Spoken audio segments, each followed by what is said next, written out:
Hello मेरे प्यारे सभी साथियों, आप सभी का फिर से स्वागत है हमारे इस YouTube channel MWA target coaching classes में। जैसा कि हम लोगों की जो सीरीज चल रही सिलेक्शन की सीरीज, आज हम लोगों की अगली क्लास होने वाली है। तो आप लोग मेरे साथ ईमानदारी से मेहनत करते हुए लगे रहिए और जो भी पढ़ाया जाता है क्लास में, क्लास के अलावा भी जो हो सके वो घर पे आप रिवीजन करिए। घर पे रिवीजन, किसी भी टीचर का यदि आप वीडियो देखते हैं तो घर पे रिवीजन जरूर करना चाहिए। इससे क्या होगा, रिवीजन करने से चीजें ज्यादा याद रहती हैं। कहते हैं ना, जिस गली बार बार जाओ वो गली भी अपनी लगने लगती है। बस वही आपको करना है, जो चीज कठिन लगे उसको ज्यादा मेहनत करिए, ज्यादा टाइम दीजिए, ताकि आप उस विषय को अच्छे से सीख सकें। यदि हमारे पढ़ाने पे कुछ चीजें ना समझ में आए तो आप कमेंट में कह सकते हैं।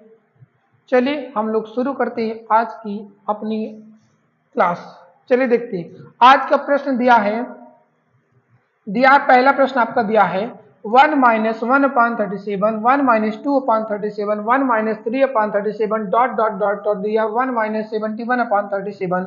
अगर हम इस सवाल को इसका मान निकाल के देखिए सॉल्व करेंगे, इसका मान निकाल के सॉल्व करेंगे। 37 से कम 37 में एक घटा तो आएगा 36/37। इसका मान यदि निकालने चलेंगे तो आएगा 36/37। इसका मान यदि निकालने चलेंगे 37 से कम 37 में दो घटा तो आ जाएगा 35/37। अगर हम इसको ऐसे निकालते चलेंगे तो भरोसा रखिए आपका उत्तर आएगा तो जरूर, लेकिन कब आएगा, एक दिन में या आधे दिन में, वो बाकी बात है।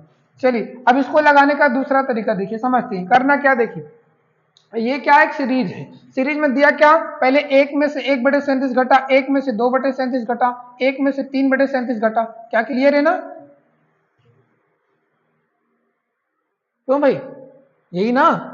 फिर क्या किया गया आगे, ऐसे डॉट डॉट डॉट कहीं न कहीं देखिए, समझिए कहीं न कहीं बीच में एक चीज आपको मिली होगी, इसी सीरीज में मिला होगा 1 - 37/37। कहीं न कहीं इस प्रश्न में एक सीरीज रही होगी। कैसे सीरीज पता चला भाई, पहले 1 में से 1/37, फिर 2/37, 3/37, ऐसे करते गया 71/37। तो कहीं न कहीं एक सीरीज में मिला होगा एक पद 1 - 37/37। जब हम इसको सॉल्व करेंगे तो ये आपको कट गया, एक हो गया, एक में से एक घट गया तो जीरो आ गया।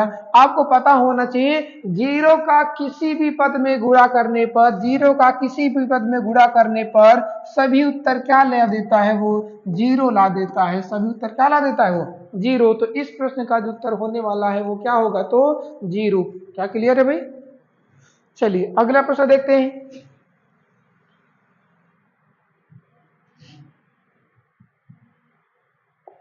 चलिए आगे देखो भैया।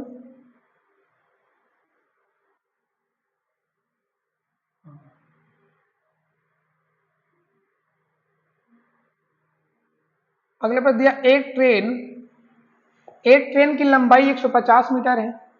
समान दिशा में 2 किलोमीटर प्रति घंटे की चाल से चलते हुए एक व्यक्ति को यह 3 सेकंड में पार कर जाती है। ट्रेन की चाल निर्धारित कीजिए। आपको पता है गाड़ी की जो लंबाई होती है, गाड़ी की जो लंबाई होती है वही दूरी का कार्य करता है, वो दूरी का कार्य करता है। तो गाड़ी की लंबाई 150 मीटर, यानी यही आपकी क्या हो जाएगी, दूरी 150 मीटर। अब कह रहा कि समान दिशा में जा रहे 2 किलोमीटर प्रति घंटे की चाल से चलते हुए एक व्यक्ति को यह 3 सेकंड में पार कर जाती है। तो ट्रेन की चाल, इसमें देखिए ट्रेन की चाल तो दी नहीं है, हम ट्रेन की चाल मान लेते हैं x किलोमीटर प्रति घंटे रही होगी। मान लीजिए ट्रेन की चाल x किलोमीटर प्रति घंटे रही होगी। तो आपको पता होना चाहिए जो व्यक्ति जा रहा है वो उसी दिशा में जा रहा है। उसी दिशा में जाने पर, समान दिशा में जाने पर जो ट्रेन की चाल रही होगी, उस ट्रेन की चाल में उस व्यक्ति की चाल क्या हो जाएगी, घट जाएगी। कैसे पता चला, यदि आप दो लोग हैं और साइकिल चला रहे, दोनों की स्पीड मान लीजिए 10 है। अगर दोनों की स्पीड 10 है तो एक दूसरे का मान देखेंगे तो आ जाएगा क्या, जीरो, क्योंकि आप साथ साथ चल रहे हैं। यानी एक दूसरे की जब तुलना की जाती है तो ये देखा जाता है कौन धीमा है कौन तेज है। दोनों की चाल सेम है तो दोनों की सापेक्ष चाल जीरो निकल के आ जाती है। वैसे इसमें दिया है एक ट्रेन की चाल दी है, तो ट्रेन की चाल हम मान लेते हैं 1 किलोमीटर घंटे, लेकिन व्यक्ति की चाल दे रखा है, व्यक्ति की चाल दिया है कितना दिया भैया, 2 किलोमीटर प्रति घंटे, 2 किलोमीटर प्रति घंटे। तो जब ये एक ही दिशा में जाएंगे एक ही दिशा में जाएंगे तो इनकी जो सापेक्ष चाल होगी वो घट जाएगी, x-2 हो जाएगा, x-2 किलोमीटर प्रति घंटे। अब ये हो गई इनकी सापेक्ष चाल। दूरी इनको जाना है 150 मीटर। कैसे, क्या दूरी सिर्फ 150 ही है? अब ध्यान दीजिए, जो व्यक्ति है, जो ट्रेन पार कर रही, वो किसको पार करेगी? उस व्यक्ति को पार करेगी। तो व्यक्ति हो, खंभा हो या पेड़ हो, इन सभी को पार करने के लिए जो ट्रेन दूरी तय करती है वो स्वयं अपनी दूरी ही तय करती है, क्योंकि मनुष्य की जो दूरी होती है वो 0 मान ली जाती। मान ली मनुष्य की दूरी कोई 1 मीटर नहीं थी, इसलिए मनुष्य की दूरी को हम छोड़ देते हैं। तो जो दूरी तय की जाती है वो गाड़ी खुद अपनी लंबाई तय करती है। किस चाल से तय करेगी? x/2 किलोमीटर प्रति घंटे की चाल से। कितना समय ली भैया? समय जो ली है उसको पार करने में समय ली है 3 सेकंड का समय ली है, 3 सेकंड का समय। तो आपको पता होना चाहिए चाल बराबर होता है दूरी बटे समय। लेकिन इस चैप्टर में आपको ध्यान देने वाली चीज क्या है? मात्रक, यूनिट आप जरूर ध्यान दीजिए। यहाँ पे दूरी का मात्रक मीटर है, समय का मात्रक सेकंड है, और यहाँ पे जो चाल दिया वो किलोमीटर प्रति घंटे में दिया है, तो ये चलेगा ही नहीं। यहाँ मीटर, यहाँ सेकंड, इसको बदल लीजिए मीटर पर सेकंड में। तो किलोमीटर प्रति घंटे को मीटर पर सेकंड में बदलने के लिए आपको 5/18 का गुणा करना पड़ेगा, तो आपको पता चल जाएगा। अब ये हो गया सापेक्ष चाल x-2 गुणे 5/18 मीटर पर सेकेंड। तो आपको पता होगा चाल बराबर होता है दूरी बटे समय, चाल बराबर होता है दूरी बटे समय। चाल आपकी अभी आपने निकाला x-2 गुणे 5/18, और आपको दूरी कितना जाना है? 150 मीटर, और समय कितना आपके पास? 3 सेकेंड। काटेंगे, 3 × 15 0, अभी 5 से कट गया, ये 10 बार में 18 के 10 में गुणा होगा, 18 के 10 में गुणा हुआ तो 180 हो गया। उधर 2 जाके जुड़ेगा तो यक्स की वैल्यू हो जाएगी 182। अब ये यक्स क्या भैया? यक्स आपकी है ट्रेन की चाल, जो हमने मान रखा था किलोमीटर प्रति घंटे में, तो इसकी चाल आ गई 182 किलोमीटर प्रति घंटे। आपका ऑप्शन नंबर बी। चलिए देखते हैं अगला प्रश्न। ऐसे चैप्टर में आपको मात्रक का विशेष ध्यान देना पड़ेगा। यदि दूरी मीटर में, समय सेकंड में, तो चाल आपकी होनी चाहिए मीटर पर सेकंड में, लेकिन किलोमीटर प्रति घंटे में थी, इसलिए हमको इसको चेंज करना पड़ा। चलिए अगला प्रश्न देखते हैं हम लोग।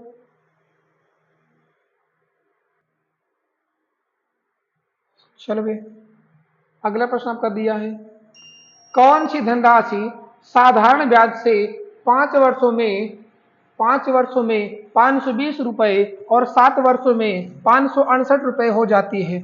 आप पहले समझिए बात किसकी कर रहा है? साधारण ब्याज से। साधारण ब्याज बराबर होता है, साधारण ब्याज बराबर होता है मूलधन गुणे समय गुणे दर बटे में 100। ये तो होता है साधारण ब्याज का। लेकिन एक चीज और आपको सीखना है साधारण ब्याज में। साधारण ब्याज में जो ब्याज मिलता है वो हर साल बराबर ब्याज मिलता है।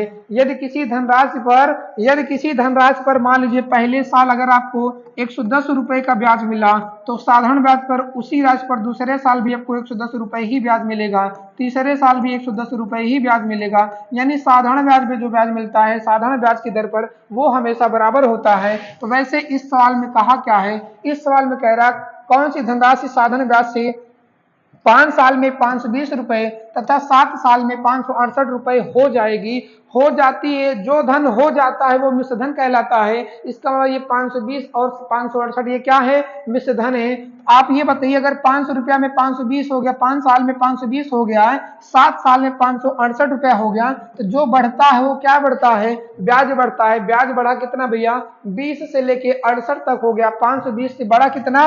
48 रुपए। कितने सालों में? 5 से 7, 2 वर्ष में। इसका मतलब 2 वर्ष का जो ब्याज है, 2 वर्ष का ब्याज ही 48 रुपया है, तो 1 वर्ष का ब्याज क्या निकल के आएगा? 24 रुपया। यदि 1 साल का साधारण ब्याज 24 रुपया है, तो इसमें कह रहा वो 5 साल में 520 रुपया हो गया। इसका मतलब 5 साल में जो 520 हो गया, ये 520 मिश्रधन है, इसमें 5 साल का ब्याज भी होगा। तो 520 रुपए में 5 साल का ब्याज होगा, 1 साल के ब्याज 24 रुपए, तो 5 साल का ब्याज क्या हो जाएगा? 120 रुपए इसमें ब्याज है। तो आपका मूलधन कितना था? 520 रुपया जो हो गया है, उसमें 120 रुपया आपका ब्याज हो गया। अब घटा देंगे तो आपका आंसर हो गया 400। आपका मूलधन कितना रुपया था? तो 400। Option number A. इसका इसमें कोई काम नहीं है, ये तो मैंने वैसे बता दिया। चलिए अगला प्रश्न देखते हैं भैया।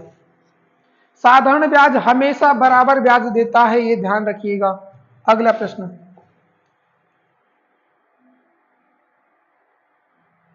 अगला दिया है, दिया श्रेणी 5, 10, 15, 20, 25 का 50वां पद बताइए। चलिए ये सीरीज है, आपको सीरीज में दिख रहा होगा, आपको सीरीज में एक चीज दिख रही होगी, भाई ये 5 है, ये 10 है, ये 15 है, ये 20 है, 25 है। सीरीज में क्या बढ़ रहा है, देखिए सब सीरीज में 5 5 बढ़ रहा है, अगला पद जो है 5 5 बढ़ता हुआ जा रहा है। तो इस हिसाब से कह रहा है कि 50वां पद बताइए।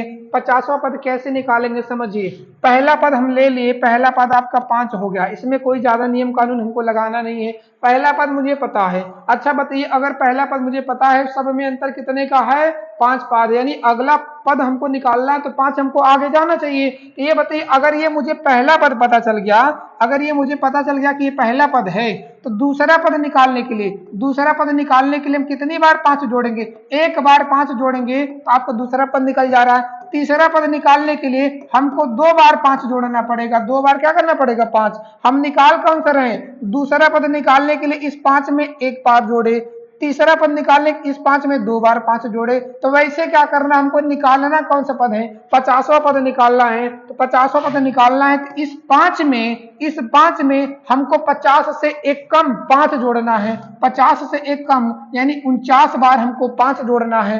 49 बार हम 5 जोड़ देते हैं, क्या दिक्कत है, जोड़ देते हैं, जोड़ दो भैया।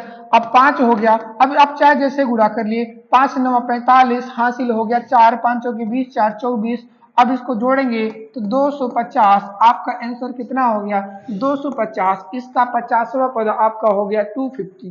क्या क्लियर है भाई। चलिए अगला प्रश्न देखते हैं हम लोग। हाँ, इस 5 में मुझे पहला पद पता ही चल गया ना, 50वां पद चाहिए तो एक कम करके जोड़ दीजिए, 5 5। चलिए 49 पद जोड़ देते हैं हम। अगला, अगला प्रश्न आपका दे रखा है, एक स्कूल में 180 विद्यार्थियों का औसत भार, एक स्कूल में 180 विद्यार्थियों का औसत भार 50 किलोग्राम है, लड़कों का औसत भार 60 किलोग्राम और लड़कियों का औसत भार 45 किलोग्राम। स्कूल में लड़कों और लड़कियों की संख्या बताइए।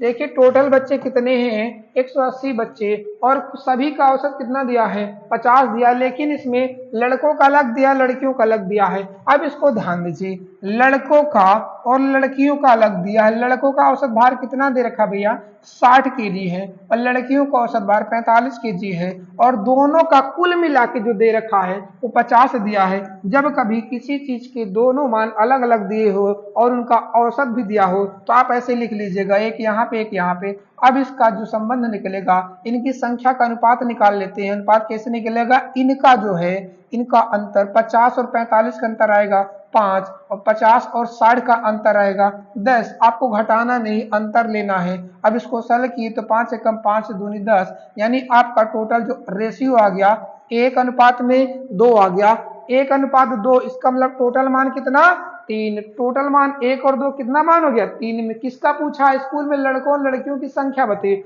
अब बता दीजिए क्या दिक्कत है, लड़के कितने भैया, लड़के 3 में हैं, एक तो 180 में कितने होंगे, 3 छंग 18, 180 में है, 180 में है 60। तो लड़कियां कितनी हैं, लड़कियां कितनी होंगी, आप चाहे तो 180 में 60 घटा लीजिए, 180 में 60 घटा लेंगे तो आएगा 120, या फिर आप ऐसे निकाल लीजिए, 3 में है 2 तो 180 में क्या होगा, 3 छंग 18, 60 दूनी 120। तो आपका ऑप्शन नंबर सी 60 तथा 120। चलिए अगला प्रश्न देखते हैं हम लोग।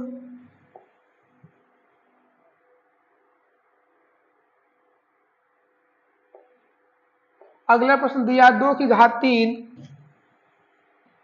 3 की घात 2, 4 तथा 15 का मासा बताइए। अब जरा समझो भैया, 2 की घात 3, अगर आप इसका मान निकालना चाहते हैं तो 2 की घात 3 का मान होता है 8, 3 की घात 2 का मान निकालना चाहते हैं 9, 4 तो 4 ही है, 15 15 है, आपको निकालना क्या है, मासा निकालना है। मासा मतलब होता है HCF, highest common factor. Highest common factor यानी ऐसा बड़ा से बड़ा मान, ऐसा बड़ा से बड़ा मान जो इनको पूरा पूरा काट सके, वही कहलाता है मासा। तो ये बताइए ऐसा कोई मान है जो इनको पूरा पूरा काट सकता है क्या? देखिए ऐसी कोई संख्या जो इनको काट देगी, देखिए 8, 9, 4, 15, इनको काटने के लिए क्या ये 2 की घात 3, 2 की घात 3 यानी मान है 8, क्या 8 से सभी संख्याएं कट सकती हैं? नहीं कटेंगी। 3 घात 2 यानी 9, क्या 9 से संख्याएं कटेंगी? नहीं कटेंगे। 360 तो खुद ही से बड़ा है, ये क्या काटेगा? बचा क्या आपका? 1। तो हमारे पास और कोई विकल्प नहीं है, तो आप उत्तर क्या देंगे? सिर्फ और सिर्फ 1 देंगे। 1 के अलावा इसमें कोई मासा हो ही नहीं सकता है। ठीक है भाई, चलिए अगला प्रश्न देखते हैं हम लोग। दिया है 1440 को 2 भागों में इस प्रकार बांटा जाता है कि पहला भाग दूसरे भाग का 7/9 है। बांटना किसको है? 1440 को। कैसे बांटना है? पहला भाग दूसरे भाग का 7/9 है। पहला भाग दूसरा यदि 1 होगा तो ये 7/9 होगा, ये तो कह रहा ना। दूसरा यदि क्या हो रहा? 1 होगा तो पहला 7/9 है। इस 9 को यहाँ भेज दो, यानी पहला भाग ये 9 खत्म हो गया। पहला भाग यदि दूसरा भाग यदि 9 होगा तो पहला भाग क्या होगा? 7 होगा। पूछा क्या आपसे है? तो छोटा भाग बती। अच्छा बती 1440 में 2 लोग हो गए और यहाँ पे 9 7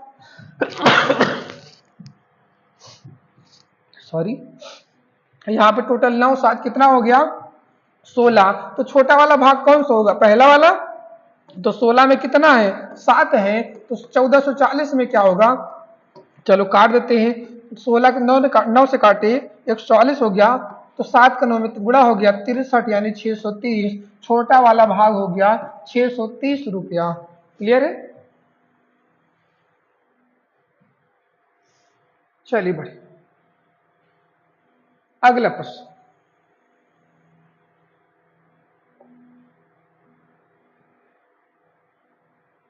दिया है 37 सही 1/2 में कुल कितने 1/8 है? 37 सही 1/2 में कुल कितने 8 हैं? ऐसा प्रश्न देख के आप घबराइएगा नहीं। करना क्या है, जैसे हम आपसे कह दे, जैसे हम आपसे कह दे 8 में कितना 2 है, 8 में कितना 2 है, अगर हम आपसे कह दें तो आप क्या कहा करेंगे? 8 में कितना 2 है भाई, यानी 2 के यदि हम जोड़ा जाए 1 2 3 2, 1 2 2 2, फिर 3 2, फिर 4 2। अगर हम 4 2 कह देते हैं तो देखिए 8 बन जाएगा। इसको हम जोड़ देते हैं क्या बन जाएगा? 8 बन जाएगा ना। 8 में कितना 2? तो 4 2। अब ये 4 आया कैसे भैया? 8 में सीधा सीधा इस 2 से भाग कर लीजिए, अपने आप पता चल जाएगा कितना 2 4 है। तो वैसे सेम इसमें भी करना है। 37 सही 1/2 में कितने 1/8 हैं, आपको सिर्फ भाग करना है। अब इसके लिए क्या करिए? भाग करिए। 37 दूनी 74, एक 75/2 हो गया, फिर पूरे का बटे 1/8, बटे का बटे यहाँ चला गया तो 75 गुणे 8 हो गया। 75 गुणे 8 हो गया, बटे में 2 हो गया, 2 से काटे 4 बार में। 75 दूनी 1.5, 1.5 से दूनी 300। आपका option number C, option number C answer 300 हो गया। क्लियर है? चलिए अगला प्रश्न देखते हैं।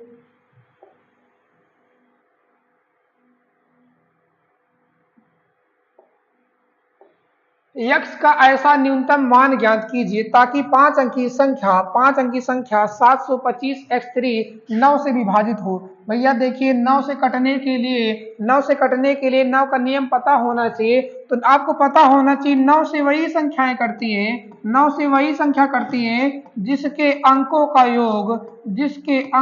योग 9 होता है। जिसके अंकों का योग क्या होता है? 9 होता है, योग 9 होता है। जैसे सबसे पहले 9, फिर ले लीजिए 18, फिर ले लीजिए 27, फिर ले लीजिए 36। इसमें तो 9 खुद ही है। ये 8 1 9, 7 2 9, 6 3 9। तो 9 से वही संख्याएं करती हैं जिसके सभी अंकों का योग क्या होता है? 9 से पूर्णतः विभाजित हो। तो वैसे इसमें भी चेक करना है। इसमें एक संख्या नहीं दिया, बाकी तो दे रखा है। तो हम क्या करेंगे? बाकी सब जोड़ लेंगे उसको छोड़ के। तो जोड़ देते हैं 3 5 8, 8 2 10, 10 7 17। तो 17 में क्या जोड़ दिया जाए कि 9 से कट जाए? तो 17 के बाद 9 से कटने वाली संख्या क्या होती है भैया? 18। तो हमको जोड़ना क्या पड़ेगा? 1, यानी इसमें 1 जोड़ दें तो 18 बन जाए। तो x की वैल्यू क्या होना चाहिए? 1 होना चाहिए। योग 1 हो जाएगा, 1 हो जाएगा तो योग 18 हो जाएगा, जो कि 9 से पूर्णतः विभाजित हो जाएगा। चलिए अगला प्रश्न देखते हैं हम लोग।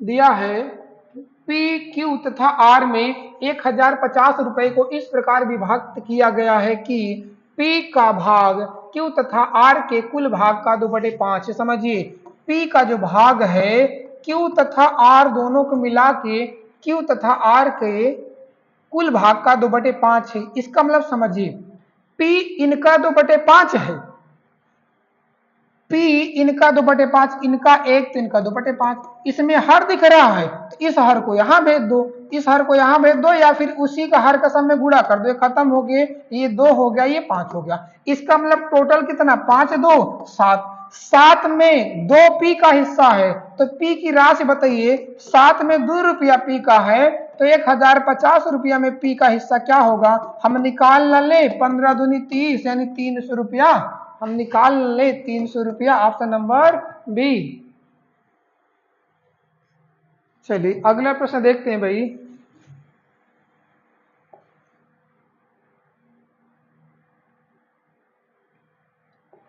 अगला प्रश्न दे रखा है प्रत्येक 9 सेंटीमीटर किनारे वाले दो घनों को जोड़कर एक घनाभ बनाया जाता है। इस नए घनाभ का कुल पृष्ठीय क्षेत्रफल क्या होगा। पहले समझिए घन क्या होता है और घनाभ क्या होता है। घन घन क्या होता है और घनाभ क्या होता है, चलिए देखते हैं।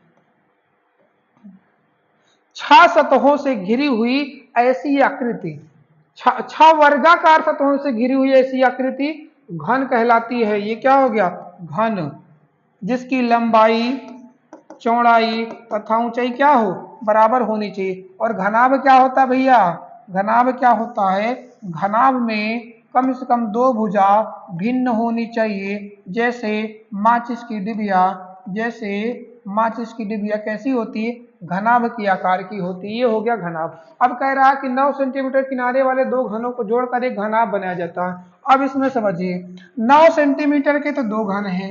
अगर 9 सेंटीमीटर घन है, दो घन है, पहले एक घन था मान लीजिए, इसके बगल एक और बना दिया गया, तो ये बताइए पहले तो इसकी लंबाई चौड़ाई ऊंचाई सभी 9 ही हुआ करती थी जब ये एक घन था। लेकिन जब बगल में जोड़ दिया गया तो समझिए उसकी लंबाई बढ़ गई होगी। अब लंबाई कितना हो गई, 9 और 9 क्या हो गई, 18। लंबाई हो गई 18, चौड़ाई तो अभी 9 ही रही होगी, ऊंचाई भी आपकी 9 ही रही होगी। क्या क्लियर है ना। अब ये हो गया, लंबाई सिर्फ बढ़ गई, बगल में घन और रख दिया गया तो लंबाई बढ़ गई, चौड़ाई वही थी, ऊंचाई भी वही थी। तो पूछा है पृष्ठीय क्षेत्रफल। अब ये बन गया घनाभ। घनाभ का पृष्ठीय क्षेत्रफल होता है, कुल पृष्ठ होते हैं 6, तो घनाभ का पृष्ठीय क्षेत्रफल होता है 2LB plus BH plus HL। ये आपका एक फार्मूला है, याद कर लीजिए। तो 2 गुणे लंबाई गुणे 2 लंबाई गुणे चौड़ाई यानी 18 गुणे हो जाएगा 9 पहला। दूसरा हो जाएगा 9 गुणे 9, 9 गुणे 9 प्लस ये h यानी ऊंचाई 9 है तो लंबाई 18 हो गई। अब इसको हम सरल करेंगे तो 18 से काटेंगे, 18 से गुणा करें 162 प्लस 81 प्लस 162। इसको जोड़ लेते हैं, जोड़ ले भाई तो 2 1 3 2 5 हो गया, 6 8 14 14 6 20 हो गया, 2 2 1 3 1 4 405 का 2 में गुणा करें तो 810 कितना आ जाएगा, 810 सेंटीमीटर स्क्वायर। क्षेत्रफल का जो मात्रक होता है वो सेंटीमीटर यानी वर्ग में इकाई में होना चाहिए, जो कि सेंटीमीटर में है तो वर्ग इकाई में है 810 सेंटीमीटर स्क्वायर। क्या क्लियर है ना। दो घन बगल में रखेंगे तो सिर्फ लंबाई बढ़ेगी, चौड़ाई और ऊंचाई सेम पहले की तरह ही रहेगी। चलिए अगला प्रश्न।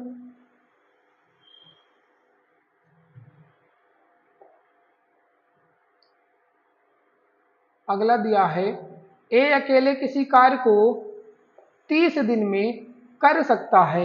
ए ने 5 दिन तक कार्य किया और फिर बी ने अकेले शेष कार्य को 10 दिन में पूरा किया, तो बी अकेले उस पूरे कार्य को कितने दिन में समाप्त कर सकता है। समझिए अगर ए भाई साहब कोई काम 30 दिन में करते हैं, अगर इनसे 30 दिन काम करा दिया जाता तो पूरा पूरा एक काम ना खत्म कर देते। अगर ये 30 दिन में कर सकते हैं, 15 दिन करा दे तो आधा काम ना खत्म कर देंगे। क्यों भाई, ये समझ में आ रहा ना। अगर ये 30 दिन में कर सकते हैं, 30 दिन काम करा दे पूरा काम खत्म कर लेंगे। अगर इनसे 15 दिन काम करा दे तो आधा काम खत्म कर लेंगे। लेकिन इन्होंने न 30 किया न 15 किया, इन्होंने किया कितना, कितना कितना किया भैया, इन्होंने किया कितना भैया, इन्होंने किया है 30 दिन में काम कर सकते हैं, सिर्फ 5 दिन काम किए। तो ये बताइए अगर 30 दिन में कर सकते हैं, 5 दिन काम किए तो 5 बटे यानी 1/6 ही काम तो कर दिए, 1/6 काम किए। जो काम बचा था वो शेष काम, शेष काम बचा कितना था, शेष काम 6 में 1 हुआ तो 6 में कितना बात 5 बाकी है। अब ये जो 5/6 काम है वो कौन किया है, कह रहा बी ने अकेले शेष कार्य 10 दिन में पूरा किया, यानी बी ने 5/6 काम 10 दिन में किया है। अगर इससे पूरा काम कराना चाहे तो 5 दूनी 10, पूरा काम कराना चाहे 5 दूनी 10, तो एक काम करने में 6 दूनी 12 दिन का, 12 दिन का ये समय लेगा, ऑप्शन नंबर बी। हम ये देख लेते हैं 30 दिन में कर सकता है, 5 दिन में कितना किया 1/6। अब इसने क्या किया, 5 दिन तक कार्य किया, उसके बाद फिर बी ने अकेले शेष कार्य किया, अकेले किया कितना काम 5/6, कितना दिन में 10 दिन में, तो पूरा काम कर सकता है 12 दिन में। चलिए अगला प्रश्न देखते हैं भाई।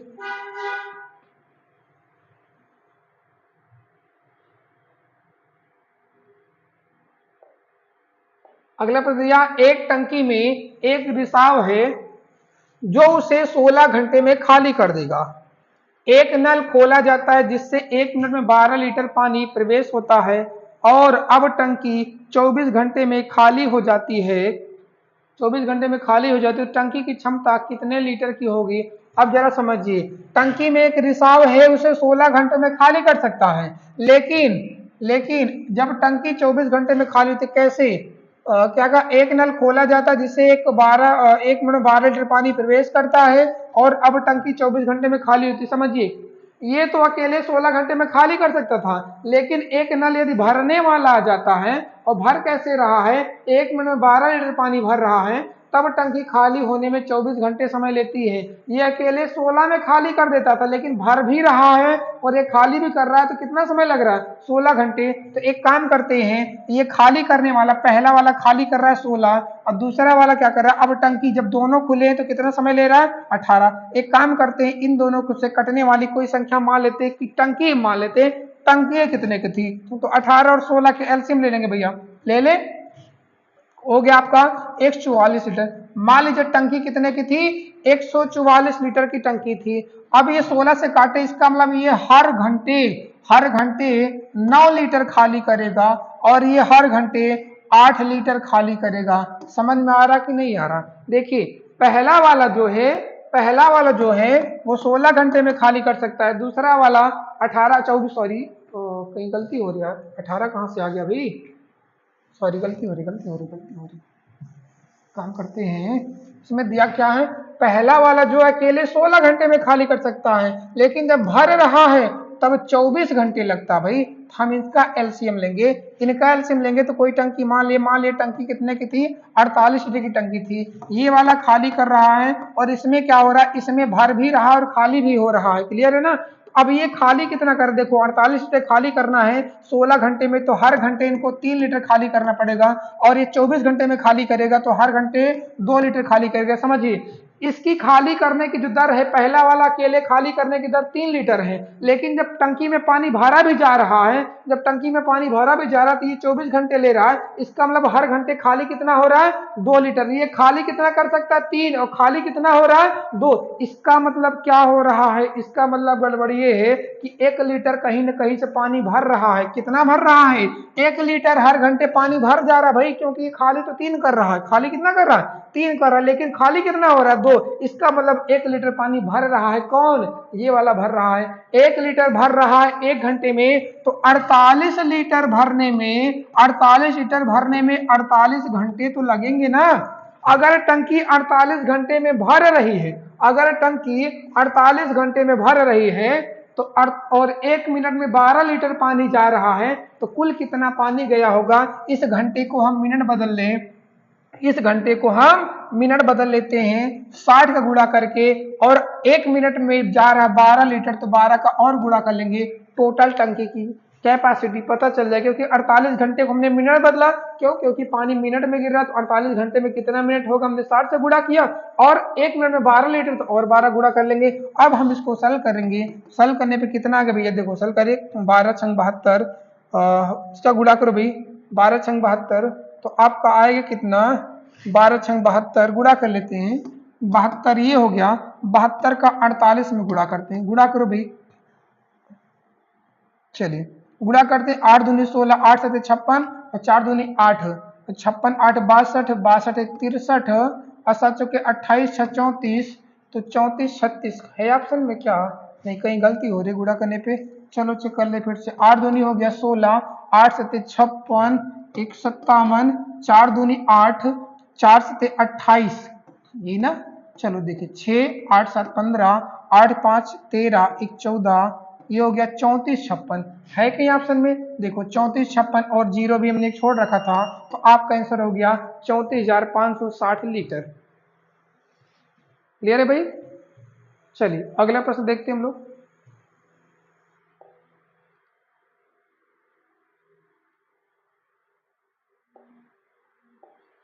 दिया है श्यामलाल ने 1 रुपए में 2 की दर से टॉफी खरीदा तथा 3 रुपए में 5 की दर से उन्हें बेच दिया।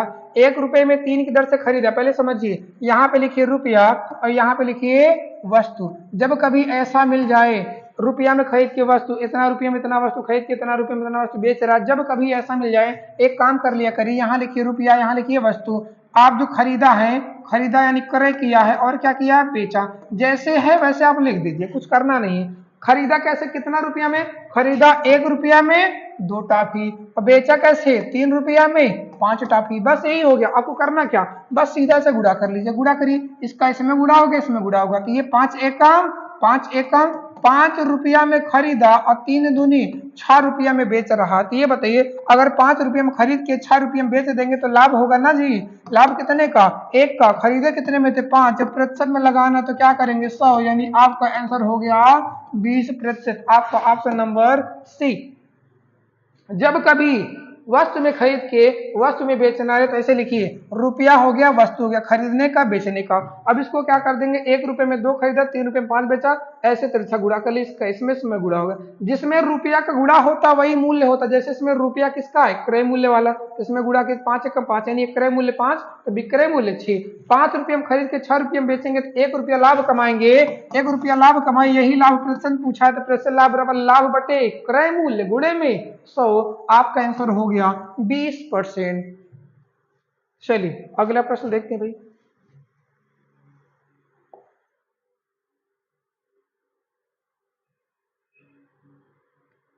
चलिए आज की क्लास का ये अंतिम प्रश्न है।